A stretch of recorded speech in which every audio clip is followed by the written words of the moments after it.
Bismillahirrahmanirrahim. Assalamualaikum warahmatullahi wabarakatuh. Alhamdulillahirabbil alamin wassalatu wassalamu ala asyrafil anbiya'i wal mursalin nabiyina Muhammad wa ala alihi wa sahbihi ajmain. Rabbi shrah li sadri wa yassir li amri wahlul 'uqdatam min lisani yafqahu qawli. Alhamdulillah, para pemirsa, Bapak Ibu, sahabat keluarga muslim, pemirsa Salam TV yang dimuliakan Allah Subhanahu wa taala. Alhamdulillah, kita dengan izin Allah kita bisa melanjutkan kajian fikih kita, kajian fikih mazhab Imam Syafi'i, kajian kitab Matan Abi Syuja rahimahullah taala. Mudah-mudahan Allah Subhanahu wa taala senantiasa merahmati kita semuanya, membimbing kita semuanya, berikan kita ilmu yang bermanfaat dan memudahkan untuk mengamalkannya. Alhamdulillah, kita sudah sampai di pembahasan ahkam tajhiz al-mayyit wa ma yata'allaqu bihi. Hukum-hukum yang terkait dengan pengurusan jenazah. Ya. Alhamdulillah, kemarin sudah kita singgung sedikit pada pertemuan sebelumnya, tapi tidak masalah. Kita ulas dari awal, dari pembahasan yang disampaikan oleh Syekh Abu Syuja rahimahullah ta'ala. Bapak Ibu yang dimuliakan Allah Subhanahu wa ta'ala, kita semuanya adalah calon-calon jenazah. Kita akan mati, dan itu semuanya itu adalah salah satu dari 3 hal yang disebutkan dalam Al-Quran yang disebutkan dengan la raiba fih, tidak ada keraguan padanya.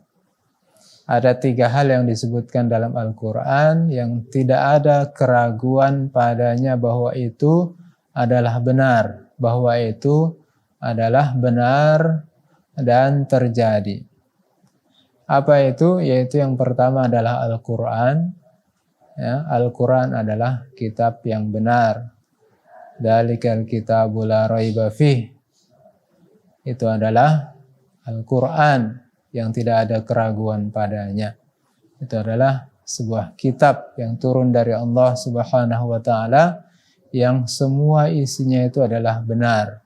Karena itu wajib kita imani, wajib kita ikuti, yakini, dan amalkan. Yang kedua, disebutkan juga dalam Al-Quran yang tidak ada keraguan padanya, yaitu terjadinya hari kiamat. Terjadinya hari kiamat itu adalah sesuatu yang pasti. Ya. Sudah disebutkan dalam Al-Quran, tidak hanya 1-2 ayat. Ya. Banyak ayat yang menegaskan bahwa kiamat itu pasti terjadi. Dan Rasulullah juga sudah menegaskannya dan menjelaskan tentang tanda-tandanya. Dan yang ketiga, yang benar dan pasti itu adalah kematian. Ya. Semua kita akan mati. Dan semua kita akan menghadap Allah Subhanahu wa taala untuk mempertanggungjawabkan semua amalan yang sudah kita lakukan di muka bumi ini. Dan pembahasan tentang tajhiz janaiz ini, ya, pembahasan tentang pengurusan jenazah ini seharusnya mengingatkan kita tentang hal itu. Ya. Karena Rasulullah menegaskan, mengatakan kafa bil mauti wa'idun. Cukuplah kematian itu menjadi nasihat bagi kita. Ya. Dengan kita meyakini bahwa kita semua akan mati dan kita sering-sering mengingat mati, mudah-mudahan dengan demikian kita akan istiqomah melaksanakan dan mengamalkan perintah Allah dan menjauhi apa yang dilarang Allah dan Rasul-Nya. Dan Rasulullah juga menganjurkan kita untuk banyak-banyak mengingat mati. Taib. Jadi kalau kita sekarang mungkin akan memandikan jenazah, kita akan mengkafani, menyolatkan dan menguburkan, mungkin besok kita yang dimandikan, besok kita yang dikafani, disolatkan dan dikuburkan. Karena itu kita semuanya harus bersiap dan mudah-mudahan Allah Subhanahu wa taala senantiasa meneguhkan keimanan kita dan memudahkan kita untuk mengamalkan perintah-perintah Allah. Taib. Syekh rahimahullah mengatakan di awal pembahasan ini, wa yalzamu fil maiti arba'atu asya. Dalam mengurus seorang jenazah ada 4 hal yang harus dilakukan. Apa itu? Yang pertama adalah memandikannya, yang kedua adalah takfinuhu, mengkafaninya, yang ketiga adalah menyolatkannya, dan yang keempat adalah menguburkannya. 4 hal ini harus dilakukan pada setiap jenazah seorang muslim. Adapun orang kafir, 4 hal ini tidak wajib dilakukan. Bahkan sholat itu tidak boleh dilakukan untuk orang kafir. Orang kafir yang sudah jelas dia mati dalam keadaan kafir tidak boleh disolatkan. Karena sholat itu sama dengan doa. Tidak boleh kita mendoakan orang kafir, mendoakan untuk mendapatkan ampunan dari Allah Subhanahu wa taala. Adapun menguburkan tentu tidak mungkin orang kafir itu dibiarkan, tidak dikubumikan, tentu itu akan menyebabkan sesuatu yang tidak bagus di masyarakat. Karena itu bagaimanapun juga harus dikebumikan. Kemudian saya membahas tentang 2 macam atau 2 golongan manusia yang tidak dimandikan dan tidak disolatkan. Jadi ini ada keistimewaan 2 golongan ini. Mereka tidak dimandikan dan tidak disolatkan. Siapa mereka? Yang pertama adalah asyahid fi ma'rakatil musyrikin. Seorang yang mati syahid dalam perang jihad, dalam jihad fi sabilillah, dalam perang menegakkan kalimatullah, menjaga agama Allah, melawan orang-orang kafir, orang-orang musyrikin yang akan menghancurkan orang-orang Islam, yang akan memerangi orang-orang Islam dan menghalangi agama Islam. Jadi syahid itu ada beberapa jenis, yang tidak dimandikan dan tidak disolatkan hanya orang yang mati syahid karena jihad fi sabilillah, perang melawan orang kafir. Adapun syahid karena sakit perut, syahid karena tenggelam dan seterusnya itu tetap dimandikan dan disolatkan. Kemudian yang kedua yang tidak dimandikan dan tidak disolatkan adalah seorang bayi yang lahir dalam keadaan sudah wafat, sudah mati, tidak ada tanda-tanda hidup ketika dia lahir,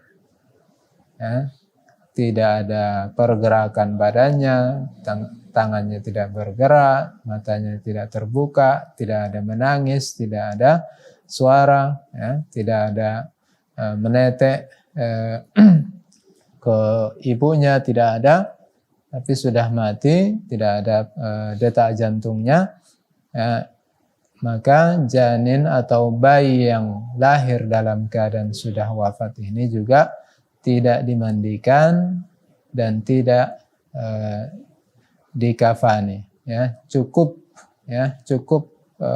kain, ya, cukup tidak dimandikan dan tidak disolatkan, ya. Tidak dimandikan dan tidak disolatkan, jadi hanya sekedar dikafani dan dikebumikan. Kemudian sesudah itu Syekh membahas tentang memandikan jenazah. Beliau mengatakan wa yuksal al-maitu witron, dan jenazah itu dimandikan sebanyak 3 kali, ya. 3 kali. Maksudnya 3 kali basuhan, ya. Sama seperti kita mandi wajib. Ya. Sama seperti kita mandi wajib, bahwa mandi wajib itu diawali dengan membersihkan najis, membersihkan kotoran, mungkin ada di dubur kita, di badan kita. Sesudah itu kita berniat, sesudah itu kita berwudu, dan sudah itu kita menyiramkan, ya, menyiramkan air ke sekujur tubuh kita. Satu basuhan itu hitungannya adalah ketika kita sudah menyampaikan air itu ke sekujur tubuh kita. Nah, sampai air itu ke sekujur tubuh kita dari kepala sampai kaki, itu hitungannya adalah satu basuhan. Ya, kemudian kita guyurkan lagi air dari kepala sampai kaki, kena semua anggota badan kita, itu dihitung 2, dan begitu sampai 3 dan seterusnya. Dan sunnahnya adalah witir, sunnahnya adalah ganjil. Ya, boleh 3, boleh 5, 7 dan seterusnya, secukupnya.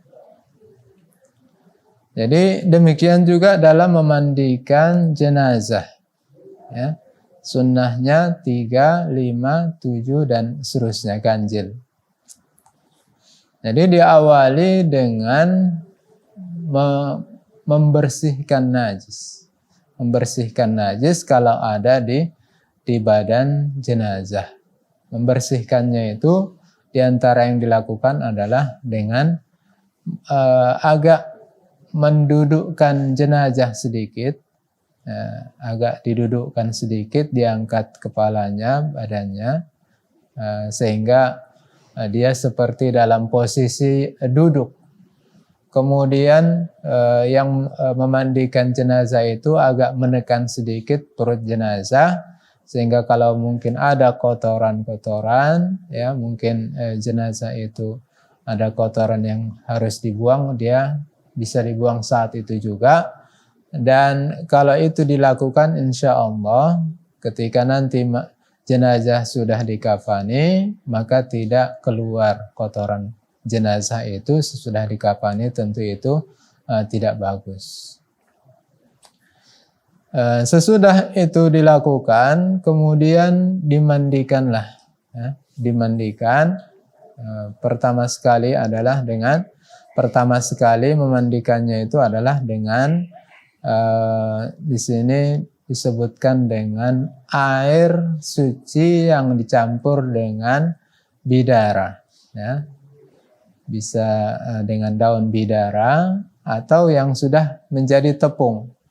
Daun bidara yang sudah dijadikan tepung tinggal dicampur ke air itu. Kalau tidak ada, gantinya adalah sabun, ya. Gantinya adalah sabun mandi, sehingga basuhan yang pertama ini akan lebih membersihkan tubuh jenazah.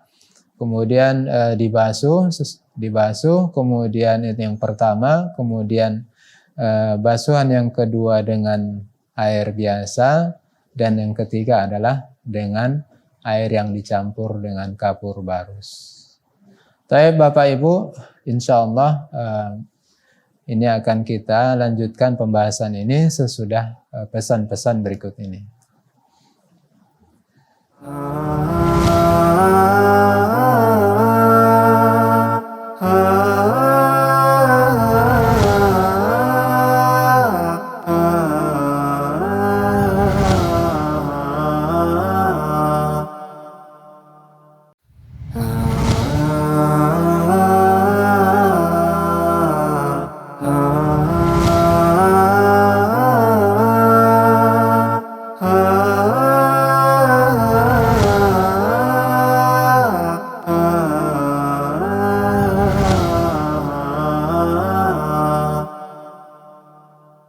Alhamdulillah, kita lanjutkan Bapak Ibu pemirsa Salam TV, sahabat keluarga muslim yang dimuliakan Allah Subhanahu wa taala. Jadi kita singgung tentang memandikan jenazah. Jadi yang perlu diperhatikan, tadi disunnahkan 3 kali, ganjil dia bisa 3 kali basuhan, 5 kali, 7 dan seterusnya. Kemudian yang perlu diperhatikan adalah yang pertama, bahwa memandikan jenazah ini sedapat mungkin dilakukan di tempat yang tertutup, ya. Jangan sampai aurat jenazah itu terbuka, jangan sampai aurat jenazah itu terlihat oleh orang banyak. Jadi harus, ya, wajib diusahakan memandikan jenazah ini di tempat yang tertutup, ya. Kemudian yang memandikan jenazah ini juga harus menjaga aib, ya, menjaga aib dari si mayit ini. Jangan sampai orang yang memandikan jenazah ini mendapati ada suatu aib, ya, yang dianggap aib dari jenazah, kemudian dia membeberkan ke khalayak ramai. Nah, ini tidak boleh. Kemudian dalam memandikan jenazah juga selain tadi dikatakan dilakukan dengan 3 kali atau ganjil, ya. Kemudian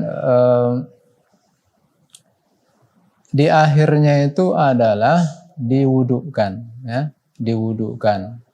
Dan tentunya di awal memandikan jenazah itu, yang memandikan itu berniat, ya, karena ini adalah ibadah, maka ibadah itu harus diawali dengan niat. Jadi yang memandikan jenazah itu harus berniat bahwa dia memandikan jenazah melaksanakan fardu kifayah. Kemudian sudah selesai 3 basuhan itu, di jenazah tersebut diwudukan, ya, diwudukan oleh yang memandikan. Kemudian yang perlu diperhatikan juga adalah dalam memandikan jenazah ini aurat, ya, aurat jenazah itu juga harus ditutup dengan kain, ya, harus ditutup dengan kain panjang. Kalau laki-laki minimal dari pusat sampai ke lutut, ya. Kalau perempuan dari dada, ya, atau dari leher sampai ke lutut atau ke kaki.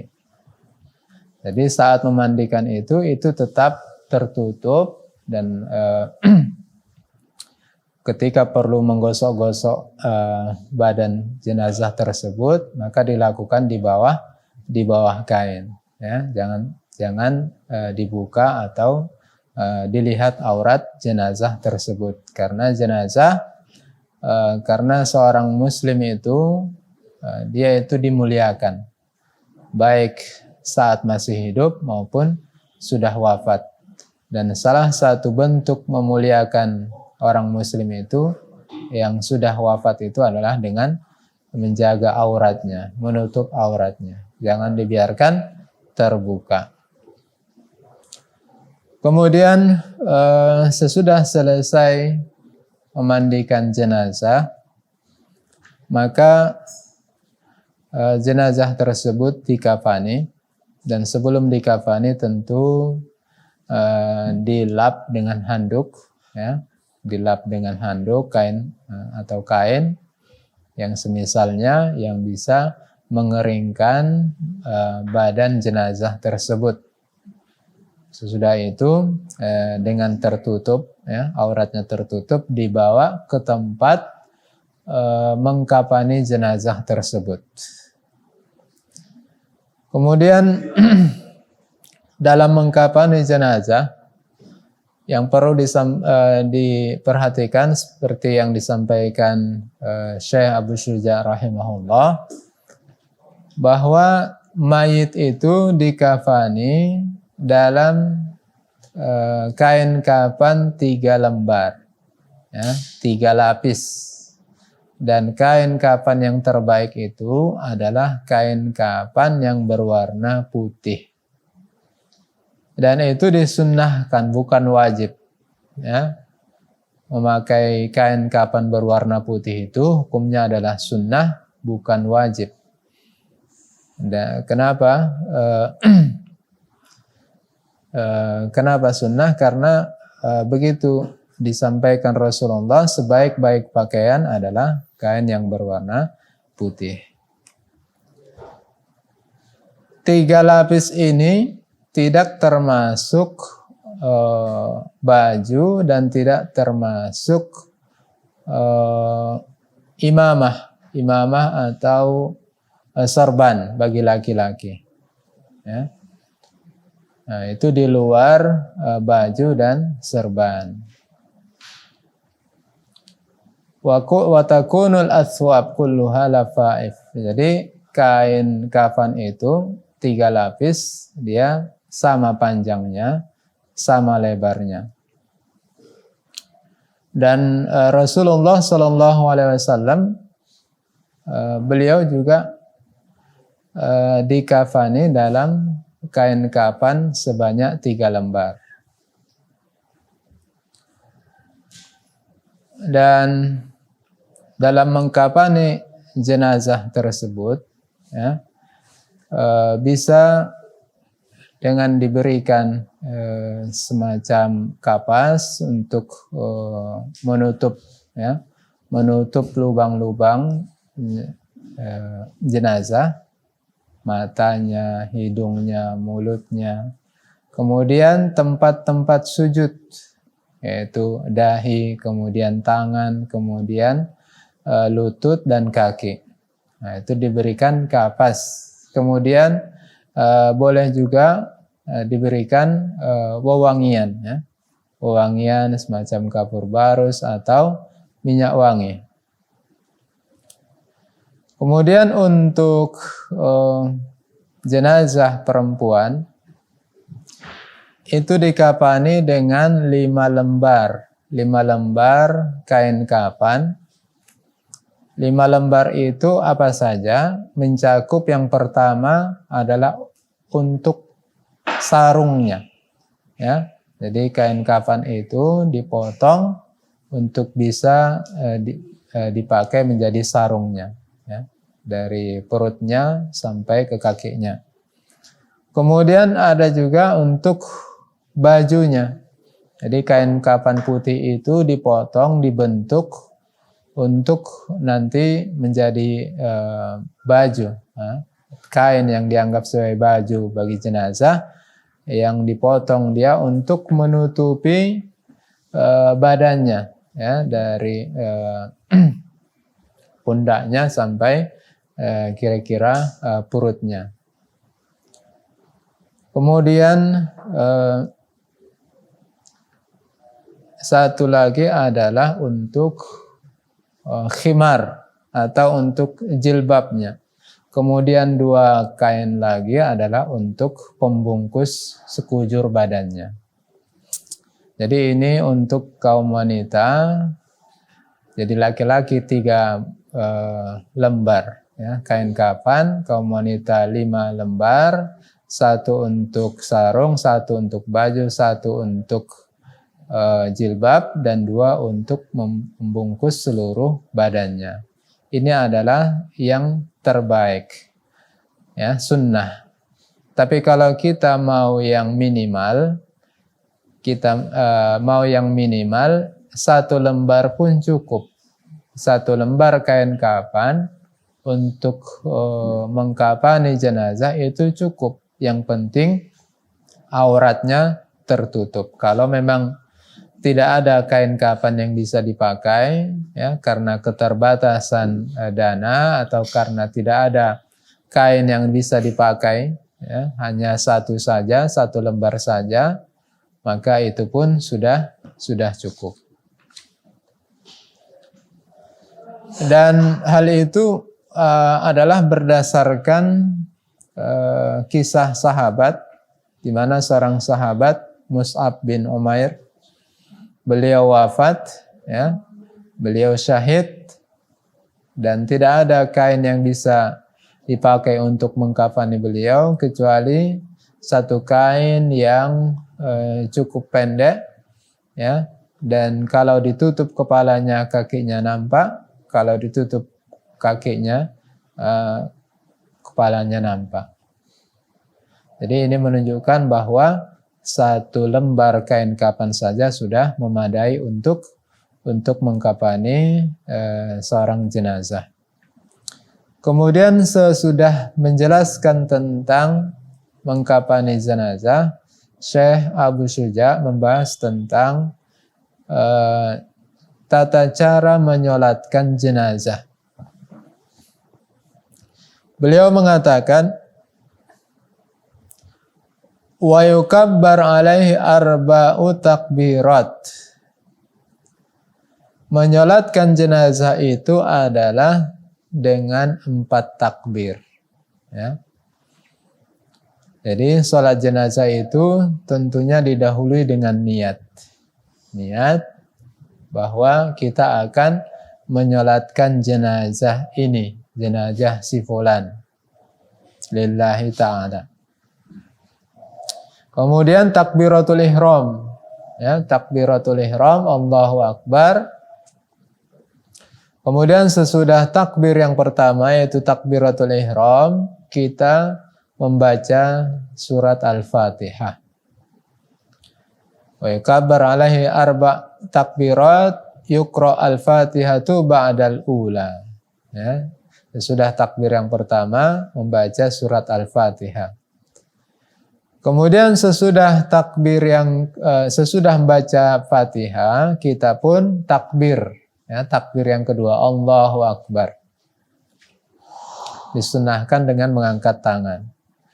Allahu Akbar, kemudian kita membaca salawat, ya, salawat kepada Nabi, salawat Ibrahimiyah, yaitu salawat sebagaimana kita baca saat tasyahud salat kita, saat kita salat dan sedang tasyahud, yaitu Allahumma salli ala Muhammad wa ala ali Muhammad kama sallaita ala Ibrahim wa ala ali Ibrahim wa barik ala Muhammad wa ala ali Muhammad kama barakta ala Ibrahim wa ala ali Ibrahim fil alamina innaka Hamidum Majid. Jadi sesudah takbir yang kedua tadi kita membaca salawat. Itu tadi salawatnya sama dengan seperti kita salawat saat tasyahud.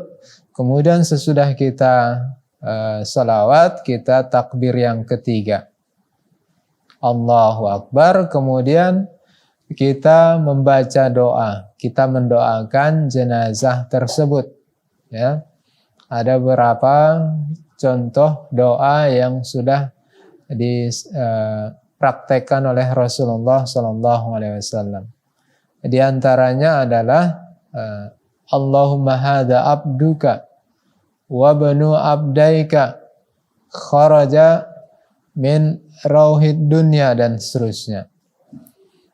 Ada juga doa yang lain, lafaz doa yang lain yang pernah dibacakan Rasulullah, yaitu Allahumma ighfir lahu warhamhu wa'afihi wa'fu anhu wa akrim nuzulahu wa si' madkhalahu waqsilhu bil ma'i was salji wal barad wa naqqihi minal khotoya kama naqqaita thawbal abyad minad danas wa abdilhu daran khairan min darihi wa ahlan khairan min ahlihi wa zawzan khairan min zawjihi wa adkhilhu jannah wa idhu min adzabil qabri wa min adzabin nar. Ya Allah, ampunilah dia, sayangilah dia, maafkanlah dia, ya. Kemudian wa akrim nuzulahu, dan muliakanlah tempat kembalinya, luaskanlah tempatnya, mandikanlah dia dengan air air embun, air yang dingin, dan naqqihi minal khotoya, bersihkanlah dosa-dosanya sebagaimana dibersihkan pakaian yang kotor, dan gantikanlah rumahnya dengan rumah yang terbaik, dan gantikanlah keluarganya dengan keluarga yang lebih baik, dan gantikanlah istrinya dengan istri yang lebih baik, dan masukkanlah dia ke dalam surga, dan jagalah dia, ya, dari siksa api neraka dan siksa dan dari siksa dalam kubur. Baik Bapak Ibu, insyaallah kita akan lanjutkan sesudah pesan-pesan berikut ini.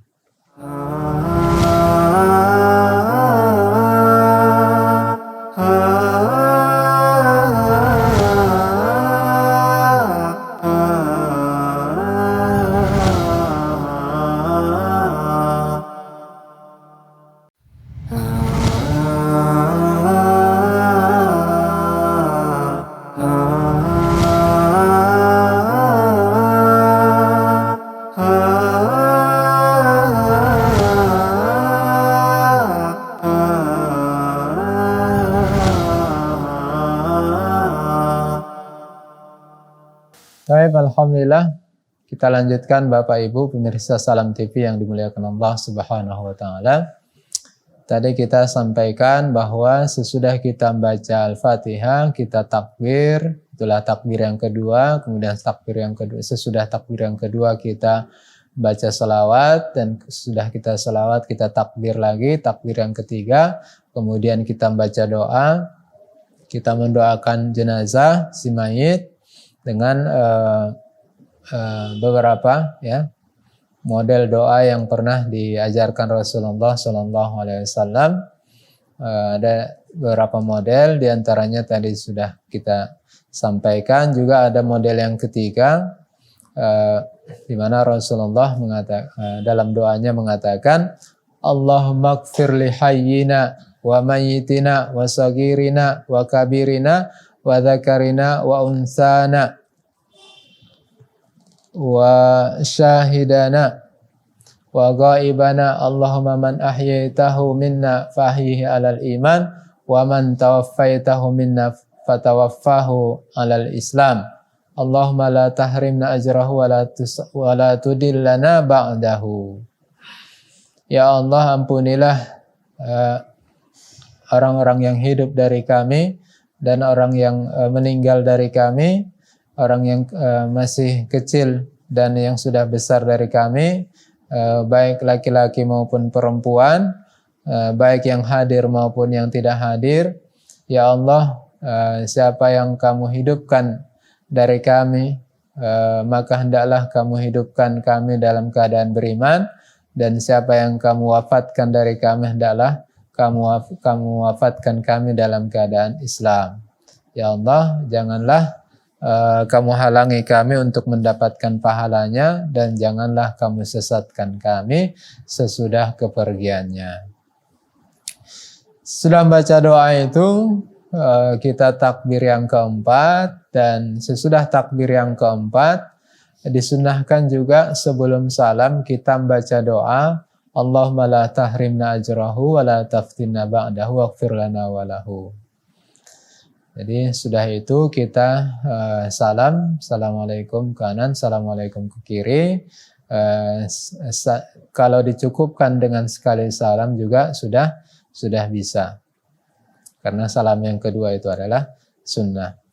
Kemudian sudah kita selesai menyolatkan jenazah, maka fardu kifayah yang terakhir, yang keempat adalah mengebumikan jenazah, ya, menguburkan jenazah.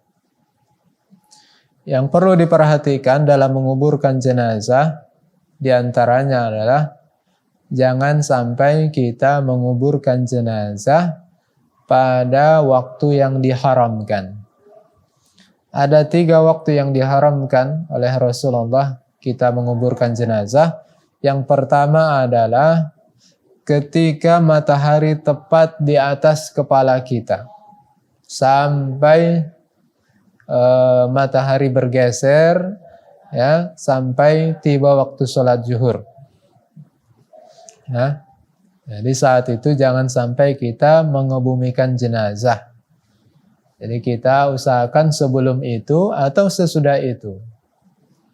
Kemudian waktu yang kedua yang diharamkan adalah ketika matahari terbit. Ya. Ketika matahari terbit sampai sempurna terbitnya. Sampai sempurna terbitnya baru boleh kita menguburkan jenazah. Kemudian yang ketiga adalah ketika matahari terbenam. Ya, mulai terbenam sampai sempurna terbenamnya, ya, sudah bisa waktu sholat maghrib, saat itulah kita bisa menguburkan jenazah. Kemudian dalam hal ini Syekh mengatakan terkait menguburkan jenazah, wa yudfan al-mayyit fil lahad. Jenazah itu sunnahnya dikebumikan dalam kubur yang bentuknya adalah bentuk lahad. Ya, itu sunnah. Bagaimana bentuk kubur yang lubangnya itu berbentuk liang lahat? Yaitu kuburan yang lubangnya itu tempat diletakkannya jenazah itu agak ke sebelah kiblat. Ya. Jadi dia jenazahnya diletakkan tidak di tengah lubang kuburan, tapi dia agak ke sebelah kiblat. Itu namanya liang lahat. Itu sunnahnya. Tapi ketika tanahnya misalnya gembur atau dia gampang longsor, kalau dibuat di sebelah kiblat nanti kita harus menggali tanah dan tanahnya itu bisa ambruk, bisa longsor, bisa turun, maka tidak salah juga kalau dibuat di tengah-tengah. Ya, tempat meletakkan jenazahnya itu diletakkan di tengah, nah itu tidak masalah. Tapi yang terbaik adalah ketika diletakkan jenazah itu di liang lahat. Hal itu berdasarkan hadis Rasulullah SAW, Allahdu lana wasyakku li ghairina. Liang lahat itu adalah model kuburan kita, sementara kalau di tengah itu adalah untuk selain kita.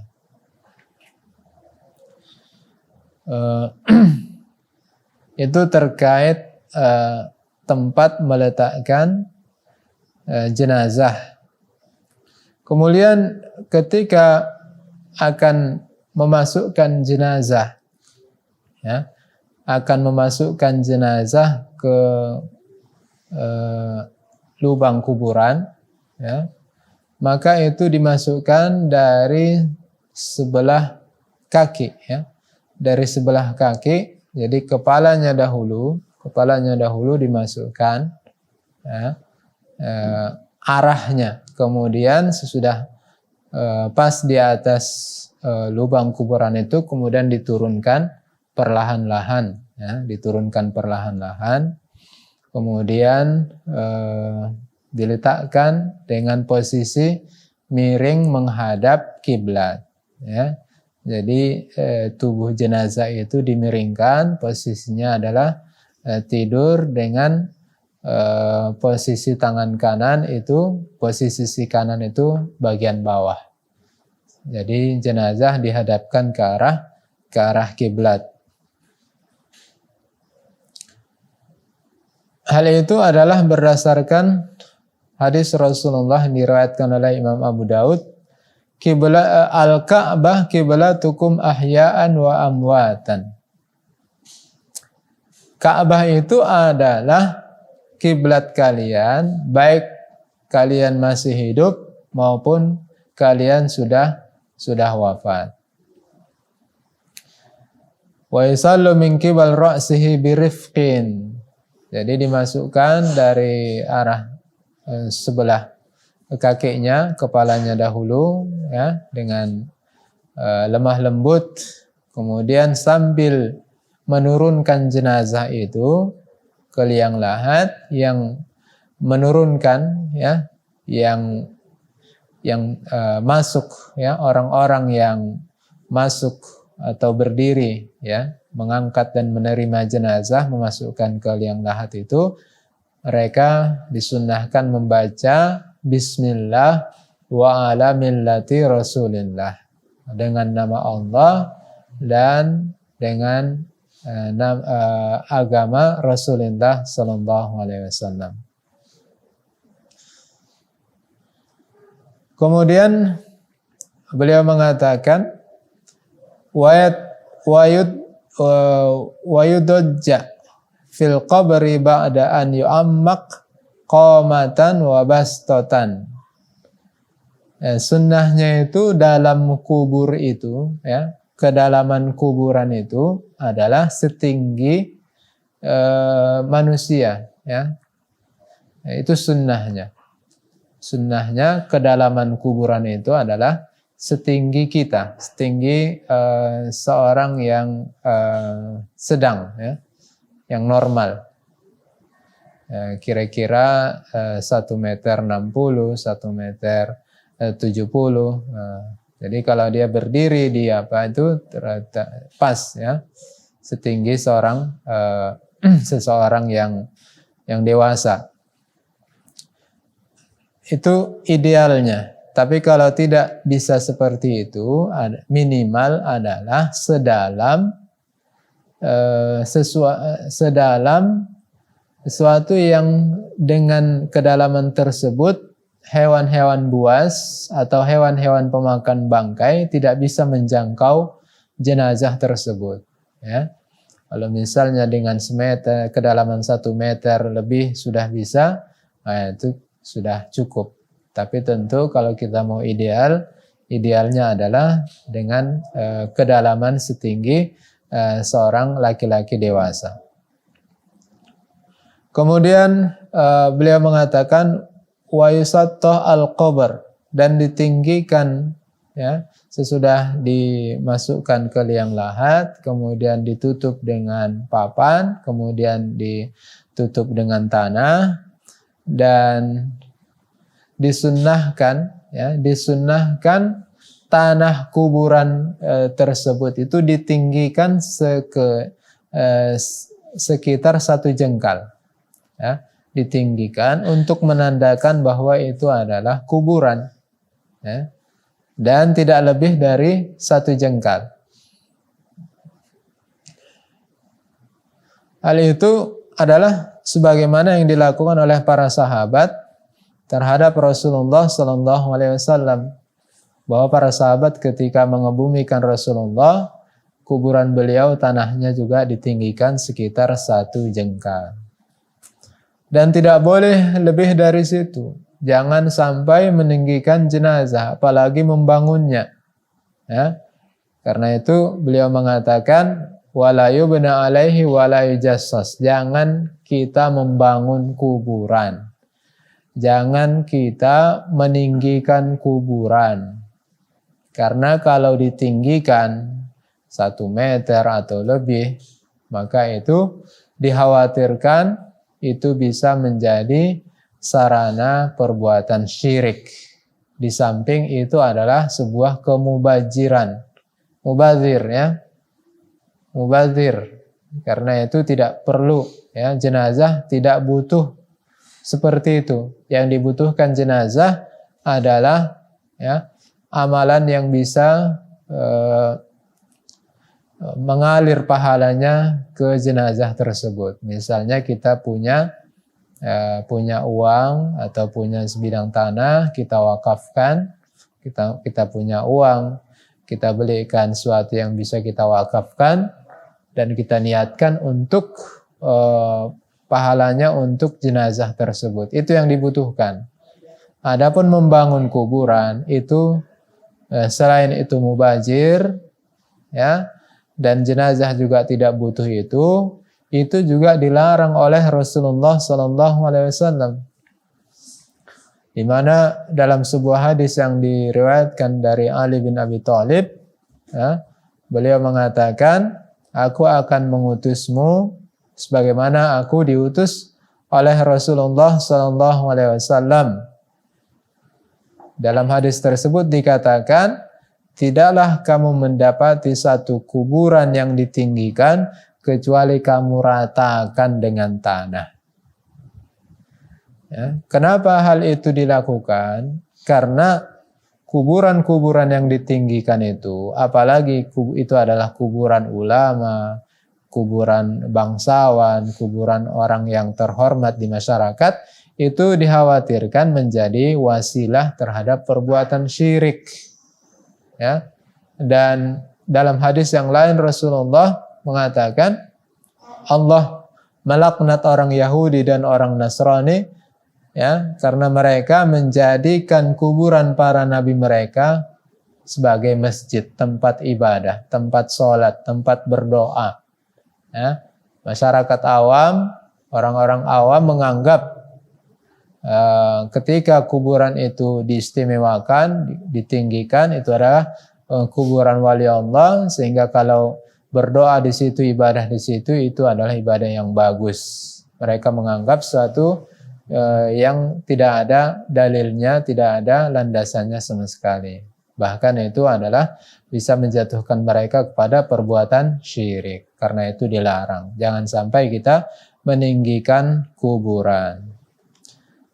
Taib, Bapak Ibu yang dimuliakan Allah Subhanahu wa taala, demikian mudah-mudahan Allah Subhanahu wa taala senantiasa meneguhkan keimanan kita dan tidak memanggil kita kecuali kita dalam keadaan beriman dan bertakwa kepadanya. Amin ya rabbal alamin. Wassallallahu ala nabiyina Muhammad. Wassalamualaikum warahmatullahi wabarakatuh.